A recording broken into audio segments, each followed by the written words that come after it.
Trouxemos para a entrevista de hoje o professor e filósofo Paulo Roberto Ciberino para fazer essa análise das eleições. Boa tarde, professor, seja Boa bem-vindo. tarde, prazer estar com vocês aí para dialogar um pouquinho sobre essas questões. Muito bem-vindo, professor. Agradecemos aqui a sua participação e muita gente fica nessa expectativa, né, se realmente foi verídico essas informações das eleições, se é fraude ou não, né? E a população aqui, principalmente a migração venezuelana que está no estado de Roraima, fizeram uma caminhada ontem, né? E em relação a isso, professor, como o senhor vê o contexto em que ocorreram as eleições na Venezuela e quais foram os principais fatores que influenciaram esse resultado? Bom, positivamente, né, o que a gente pode dizer nos últimos 10 anos, né, que a inflação reduziu um pouco e houve um desbloqueio financeiro de alguns ativos e as contratações de exportação de petróleo do atual governo. Talvez seja o único ponto positivo que a gente possa dizer, olhando de fora, né, a gente não mora na Venezuela, a gente não é o seleto grupo dos bilionários que compra petróleo, ou exporta petróleo, ou refina petróleo, como o caso de famílias californianas e texanas com dupla nacionalidade venezuelana, que nesses bastidores ainda continuam comprando petróleo, assim como outros países compram petróleo da Venezuela, mesmo no suposto embargo ao governo chamado por alguns de tirano, por outros de ditador. Mas o que mais nos chama a atenção, né, mesmo nos dias que antecederam as eleições, foi a relação direta do fenômeno comercial, né? As contratações mantiveram, as relações Sim. econômicas mantiveram, porque a mola que move o mundo é a relação financeira, né? É o dinheiro, né? E um dos ativos que move o mundo, além do ouro, das pedras preciosas, o ativo que move o mundo há pelo menos 200 anos é o petróleo, os hidrocarbonetos, que a Venezuela tem de sobra, possivelmente, Sim, né? continua sendo um dos países com maior índice de concentração de extração desse mineral. Então, assim, isso gerou uma expectativa quanto ao resultado, né? Sim, Então, sim. a gente pode dizer que houve fraude, a gente pode dizer que houve ilegalidades, né? Sim. Eles têm lá um Conselho Nacional Eleitoral, mais ou menos como é o nosso Tribunal Superior Eleitoral, né? Que é uma ação independente. Alguns dizem que tem pessoas influentes do próprio governo dentro, por isso que talvez não sejam muito as claras. E parece que é aliada, né, ao atual governo. A suspeição sempre é nesse sentido. O governo venezuelano, ano passado, fez um acordo de Barbados, junto com a União Europeia, a ONU e outros órgãos internacionais, a Fundação Carter, justamente para tentar monitorar o processo eleitoral. Ironicamente, a eleição venezuelana é o que queriam ao Brasil, né? O modelo da urna que é biométrica, né, digital, e toda é uma urna eletrônica. Sim. Com o voto em papel impresso que o próprio eleitor deposita numa urna, e essas urnas, 54% dessas urnas são, em torno de 54% são aferidas, né? Não é 100% aferida, as urnas do voto em papelete, né? Os papéis, né? Os papeizinhos, que não são conferidos. Então a oposição se colocou contra, porque ela queria aferir então 100% dos papeizinhos, né? Dos papéis lá, da cédula, dos votos, né? Sim. Para que reduzisse efetivamente a suspeição de ilegalidade ou corrupção no velho modelo da República Velha Brasileira, onde se engordavam as urnas, se engravidavam as urnas, Sim. né?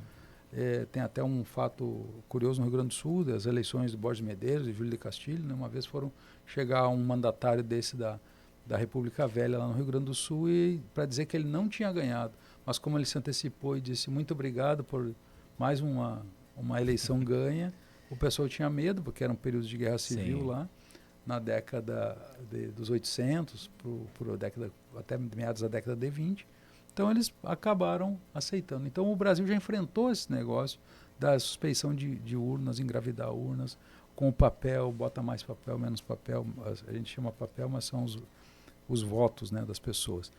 E na minha cidade natal, em Santiago, no Rio Grande do Sul, um juiz eleitoral foi assassinado, abraçado numa urna que queriam engordar a urna, né, botar votos. Então, assim, a gente tem uma experiência pessoal, histórica na minha cidade, onde o quanto é necessária a transparência do processo eleitoral, né? Eu tive a experiência no Brasil de ser fiscal de urna e trabalhar, né, no período eleitoral, e também ser fiscal de apuração nas urnas de papel, que era de cutulina, aquela urna de lona, né? A véspera das urnas eletrônicas. Então, é sempre muito tenso. Eu lembro de urnas inteiras ser anuladas. O voto que o eleitor na urna de papel escrevia, ele era anulado, né? O juiz eleitoral, ali, aquela comissão ali, não aceitava aquele voto. Às vezes, por 1, 2 votos, não elegia vereadores, deputados, e por algumas centenas não elegia governador. Então, sempre é algo muito próximo. O fenômeno que eu acompanhei na década de 90, e depois tive a oportunidade de começar com a urna eletrônica. Me pareceu a urna eletrônica no Brasil bastante transparente, porque tinha lá todo o processo. Sim. Eu fui desde a fiscal de urna até de prédio, e depois tinha lá no final, né, o boletim de urna que era impresso, era entregue às vias, né, e impresso para o lado de fora do prédio. Ao que consta na Venezuela, eu estou relatando aí para tentar comparar para o nosso ouvinte. Sim. Na Venezuela é parecido, as pessoas podem conferir ao final, né? Só que não é 100% dos votos impressos que são conferidos, em torno de 54%, e a oposição, então, desejava que fosse 100%.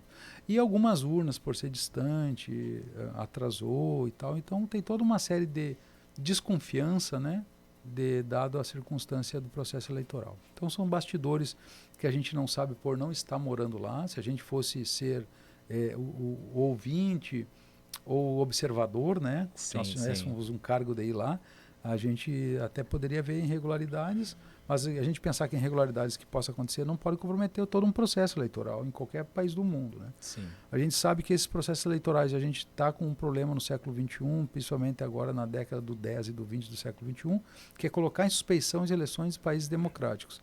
Uma delas do próprio Brasil, que nós somos testemunha ocular, auditiva e histórico, né? E outra do próprio Estados Unidos, né? A maior democracia do mundo, tanto econômica quanto estrutural e administrativa, que é os Estados Unidos, houve a detecção de possível fraude, e do qual Donald Trump não reconheceu a vitória do Biden e forçou, estimulou a tomada ao Capitólio e os órgãos públicos institucionais. Então isso é sempre muito perigoso, e é o que a gente sempre nunca deseja, nem para a Venezuela, nem para o Brasil, nem para os Estados Unidos, que as eleições daqui uns dias também. Né? E professor, e falando sobre essas irregularidades, a transparência, né, como a gente tem essa questão de comparação também com o Brasil, a gente vê que a oposição tem essa questão, né, de duvidar sobre essa irregularidade, dizem que teve irregularidades, e a oposição pretende utilizar atas de votação que mostram uma vantagem para Gonzalez, para questionar possíveis fraudes. E como o senhor vê essa iniciativa e quais são as chances de sucesso desse movimento? Segundo o acordo esse que eu falei de Barbados, que envolve ONU, envolve OEA, envolve a própria União Europeia, é justamente que se possa aferir da forma mais nítida, né, possível e transparente. E, inclusive, o Brasil está esperando todos os resultados, como o boletim de urna, como as atas de votação, a contabilidade dos eleitores, né? Por exemplo, vou fazer um comentário que não é irônico, é sério, né? Para ver se mortos não votaram, né? Na República Velha Brasileira, mortos votavam, né? Tem poesias e músicas que falam isso. Então, a gente espera que mortos não tenham votado na Venezuela, e que o Brasil só vai estabelecer opinião sobre se concorda, aceita, reconhece, após toda essa verificação internamente. Qual é a característica? A gente está falando de um país que é nosso vizinho, co-irmão, né? Nós estamos em linhas de fronteira, inclusive com marcos, né? E não existe uma barreira física, as pessoas podem transitar, né? Então, essa é a nossa fronteira. Então, a gente não pode pensar que está sempre numa situação de desconfiança, né? A gente tem que esperar que o país que fez a eleição, a Venezuela, e toda a estrutura de poder, executivo, legislativo, judiciário, os órgãos fiscalizadores, os órgãos eleitorais, possam definir e fazer um acordo pátrio, né, entre a oposição e a situação. Lembrando que nas eleições da Venezuela, que envolveu Edmundo Gonzalez e Nicolás Maduro, tinha mais de 10 habilitados, não sei se todos os 10 concorreram junto com Edmundo e Maduro, e que estavam na cédula eleitoral e mantiveram a cédula eleitoral até o dia da votação ontem. Então, essa é uma realidade. A gente sempre tem a ideia de que foi uma disputa entre A e B, né? Talvez o erro do 44% contra 51%, justamente porque a oposição não tenha feito uma frente ampla. Eu acredito que se tu quer destituir alguém através do voto, tem que fazer uma frente ampla, aparar as diferenças políticas e viabilizar uma um nome único, né? Sim. E não foi o caso, tá? Então a gente sempre tem que esclarecer que houve mais de um candidato dito oposição, né? Dentro desse universo e que, ao que demonstra, fragilizou mesmo a oposição, essa oposição com viés liberal, né? Com viés dito pela Corina Machado também, que seria um modelo ultraliberal, do qual venderia todos os ativos venezuelanos, né? E instituições estatais, né? As empresas. Professor, eu também começaria um novo modelo. Então isso deu um embate, que talvez na reta final do processo eleitoral, a gente também não está lá para acompanhar a mídia, né? Talvez tenha tido lá muito essa questão de fake news, né? Do terror de Estado, ou terror da falsa verdade, né? Aquela coisa toda, que estimule as pessoas, vão vender toda a Venezuela, e o cara vai lá na hora do voto, não vai votar na oposição. Né? Queria que o senhor até esclarecesse para os nossos ouvintes, porque muita gente fica na dúvida por que ninguém consegue tirar o Maduro do poder e tudo mais. Queria que o senhor falasse mais a respeito, até para o nosso ouvinte tentar entender esse contexto que está acontecendo atualmente lá na Venezuela. Tem 3 hipóteses, né? Uma delas é o sistema do aparato estatal, né, que trabalha com um sistema de informação e contra-informação, né? A gente já teve muito forte isso no Brasil, a gente tem órgãos no Brasil, inclusive, né, que trabalham com isso, órgãos policiais, órgãos de Estado, e lá na Venezuela teria sido um modelo bastante requisitado ao modelo estadunidense, aliado a um modelo russo-soviético e cubano. Então, assim, pegou e talvez uma pitada aí de M19 da Grã-Bretanha. Então, os caras sabem que se tu piscar errado, que jogo tu está fazendo. Então, essa investigação prévia, esse controle de Estado sobre a vida das pessoas, que aí chamaríamos uma tirania, tal como o filme ou o livro 1984, controla todos os processos, os sentimentos, as vontades, e agora com as novas tecnologias, essas relações de investigação, né, de contra-informação, de espionagem e contra-espionagem, favorece a hegemonia da relação do governamental. A segunda seria uma ampla gama de pessoas que estão no sistema de apoio estatal, né, recebendo benefícios governamentais, né, e que, por isso, se mantém no poder. Né. E a terceira possibilidade é que realmente usufrua da máquina pública para alterar os processos eleitorais, né? Seriam essas 3 possibilidades. A gente pode até aventar outra, né? Mas que é o mais plausível, que nesse sentido talvez seja o distanciamento da possibilidade de troca governamental, né? E tem até um debate na ciência política, na politologia, né? Que Maduro não é Chávez, né? Então, assim, o modelo do bolivarianismo ou da chamada socialismo moreno, né, que se tem essa ideia para a América Latina, foi justamente quando o Chávez, dentro do processo político da Venezuela, quis que os ativos econômicos venezuelanos fossem repassados para a população, que toda ela era carrado para a União Europeia, para os países como Estados Unidos, Canadá, Japão, os grandes países que tinham lá extração petrolífera e mineral na Venezuela, e que por isso a população vivia também, amargava uma pobreza. Claro, que talvez não a miséria que hoje se impõe em torno de 10 anos, né? Alguns dizem que há 20 anos. Né? Eu ainda peguei alguns momentos melhores na Venezuela, nesses quase 20 anos que eu estou no estado de Roraima. Então, esses são fenômenos, né, crescentes que aí realmente mostram um desprestígio que o Maduro tem, e dado essas condições de controle da máquina estatal, né, do grande irmão, né, do processo da investigação da vida das pessoas, de não poder discordar publicamente, né? Ou você vota em mim, ou vota em mim. E se você não votar em mim, eu ganharei do mesmo jeito. Né? Eu acho que nós temos experiências muito para o nosso ouvinte, né? O Brasil tem o chamado, teve uma herança do caudilismo na parte sul do Brasil, fronteira com Uruguai e Argentina, e nós tivemos o coronelismo, enxada e voto no Nordeste. E, inclusive, se incorporou esse processo do coronelismo, do caudilismo para o estado de Roraima, em especial o coronelismo, que é a ideia de você fazer currais eleitorais para eleger deputados, vereadores, senadores, governadores e prefeitos no estado de Roraima. Sim. Então, durante muitos anos esse processo... Então, assim, o que nós temos em comum com a Venezuela? Brasil ou Roraima? Que nós tivemos na República Velha e temos uma herança caudilista e também, ao mesmo tempo, coronelista de poder econômico e do banditismo, né, que o sujeito manda matar e tal, que é um fenômeno, né, brasileiro também. Outro dia mataram Marielle, né, que era um processo eleitoral e que, por desconfiança de valores de ordem moral ou ética da condução da política, executaram a vereadora, né? Sim, e aí sim. até hoje não tem uma possível mandante, um possível criminoso. Então, a Venezuela e o Brasil, ou a Venezuela e o estado de Roraima, a gente tem similaridades nos processos da formação, chamada complexidade da formação política da América Latina, do México até a Patagônia. Lembrando que o PRI no México ficou 70 anos no poder. Como os ativos de petróleo e extração mineral estavam em acordo aos Estados Unidos, nunca ninguém destituiu o PRI do México e ficou 70 anos no poder. Já pensou? A população venezuelana já não aguenta mais, né? Então vamos lá, vamos ouvir o que a população quer. A opinião, né, exatamente sobre essas eleições, professor. Vamos ouvir Alejandro Benotti, saber quais são os sentimentos, as expectativas, essas pós-eleições. Vamos lá. Eu sinto uma profunda tristeza, porque eu sei que quem ganhou foi Edmundo conjuntamente com Maria Corina. E assim como falou Maria Corina, isto ainda não ha chegado a seu fim. Foi totalmente uma derrota e um fraude. De verdade que não acredito no que está acontecendo neste momento. Eu tenho ainda fé e esperança. Vamos ouvir aqui a Alessandra Macedo. E realmente estou chocada, né? Porque as expectativas era que a oposição ganhara. Mas a gente não perde a esperança, né? A justiça divina vai chegar, toda essa mentira já vai ser descoberta.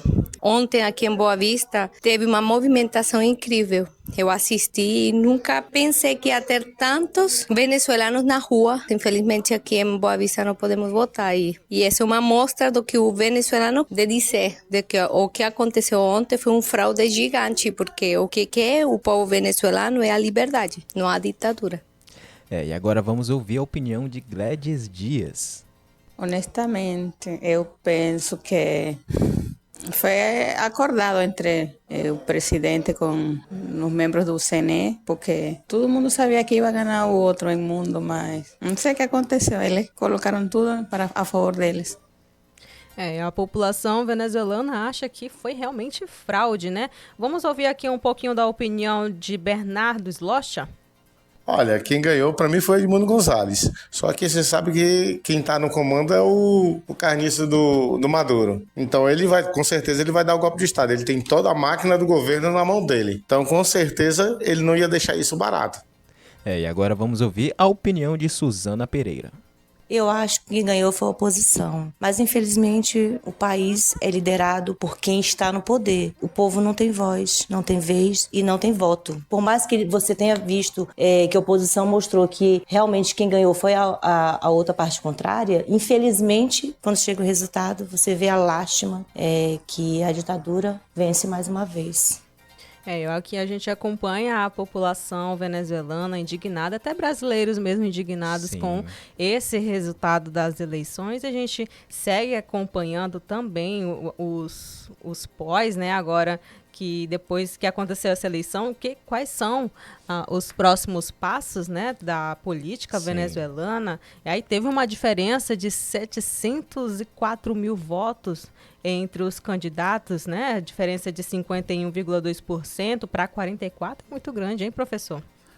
A gente pensa que talvez se todos os venezuelanos, em torno de 5 milhões, né, que estão fora da Venezuela, e talvez aí a metade desses sejam eleitores, fossem habilitados nas embaixadas, nos consulados e pudessem votar, como tem o caso de Boa Vista, né?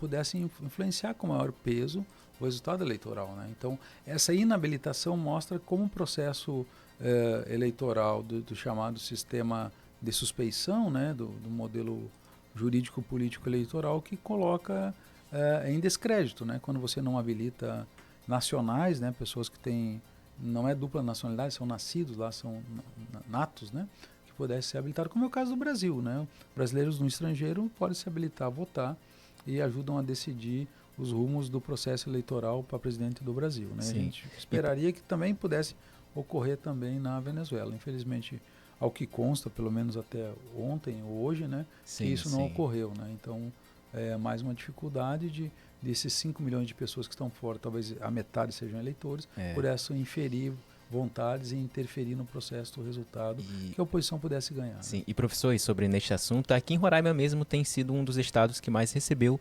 migrantes venezuelanos nos últimos anos. E como o senhor vê o impacto da relação de Maduro na situação dos venezuelanos que vivem em Roraima e também em outras partes do Brasil? Alguns colegas economistas da universidade que eu tenho dialogado, eles falam que houve uma melhora, né, na parte econômica ali, muito leve, né, na questão da inflação, exportação, extração mineral e requisito financeiro a partir da exportação do petróleo, e algumas famílias ou algumas pessoas estavam transitando de volta à Venezuela, né, principalmente jovens e solteiros, ou aquele que mandou parte da família, ou foi o marido, ficou a esposa aqui no Brasil, porque no Brasil eles têm um aporte, né, para os filhos na escola, tem Bolsa Família, tem o auxílio, né, tem todas os auxílios a partir do credenciamento CPF, da cidadania brasileira, né, ou asilo político, ou qualquer outra referência que se coloque, né, eles são tratados como iguais, né, então a gente não vai fazer juízo de valor quanto aos fatos, que as pessoas às vezes até discordam, né, mas eles são tratados como iguais uma vez documentado, CPF, carteira de trabalho, né, tem todas as garantias. Então o homem foi verificar a situação, como é que está na Venezuela, ficou a mãe com os filhos na escola, dando condições materiais de sobrevivência no Brasil e trazendo o mínimo de dignidade que o sistema de apoio, o Bolsa Família, né, o Moradia, ou qualquer outro sistema dos vários que tem aqui com a intervenção dos órgãos internacionais no estado de Roraima, permitiu a qualidade e dignidade para essas populações migrantes, né? Então, se toda a família se desloca para lá e a coisa não está legal, eles voltam a uma situação de extrema miséria, inclusive tendo que, em muitas situações, voltar a pé caminhando para a linha de fronteira, atravessar o Brasil novamente. Então, alguns membros começaram a voltar na expectativa da mudança. Como não houve uma mudança eleitoral, a possibilidade, né, que esse impacto aí, esse extensionamento dos próximos 6 meses até a posse, né, a documentação para a posse do Maduro. Em janeiro assim ficar, já, hein? Né? E então daqui em torno de 6 meses possa gerar um tensionamento que as populações acabam saindo em alto volume, com mais de 1 milhão de pessoas transitando para a linha de fronteiras, não porque vai ter guerra civil, mortandade, morticínio e tal, mas porque as condições materiais objetivas, a pobreza e a miséria está campeando largo e não há viabilidade de sobrevivência lá. Aí saem para outros países. Um dos países que melhor recebe povos de outros mais de 100 países do mundo, ironicamente, com todas as adversidades da história do Brasil, é o próprio Brasil. O Brasil tem sido uma pátria grande para todos os povos da humanidade, né? A gente pode ter um monte de crítica, etc. Né? A gente é testemunha aqui, eu aí há quase 20 anos, a linha de fronteira, haitianos, guianenses, venezuelanos e outros, né? Bolivianos, colombianos, paraguaios, cubanos, né? E que vieram, de uma forma ou de outra, contemplar a sua história de vida no estado de Roraima. E aqui vivem, né? A gente conhece muitos, encontra aí. E a gente torce, né, para que haja uma mudança no nosso país aí vizinho venezuelano. A população venezuelana também torce para que mude, né, esse sistema político, né? As pessoas às vezes têm aquele sentimento de voltar para casa, mas vê aquela situação econômica, não, vou ficar aqui mesmo, já me estabilizei, né, e já não vê uma perspectiva de melhora no país, na Venezuela. Então a gente agradece o seu ponto de vista, professor, trazendo um pouquinho do histórico, né, em relação aos 2 países, aqui o Brasil, Venezuela, e a gente agradece também aos nossos ouvintes que participaram, trouxendo um pouquinho da opinião, a frustração mesmo em si pelo resultado, né, das eleições. A gente acabou aqui de entrevistar o professor e filósofo Paulo Roberto Sibirino, aqui professor da Universidade Federal de Roraima. Muito obrigada, professor. Eu que agradeço a oportunidade. E lembrando, né, que o crescimento social e econômico da Venezuela é o crescimento para o estado de Roraima. Muito mais para o nosso estado do que para o Brasil. Porque o volume financeiro das trocas comerciais com a Venezuela para o Brasil não significa muito. Mas para o estado de Roraima, para a capital Boa Vista, significa uma enormidade de sucesso para as famílias e pessoas que têm empresas aqui, né? Então, essa é a grande diferença na harmonia do processo eleitoral da Venezuela para nós. Obrigado. Monte Roraima Notícias na 107 FM. E no próximo bloco, inscrições para o concurso do Tribunal de Justiça de Roraima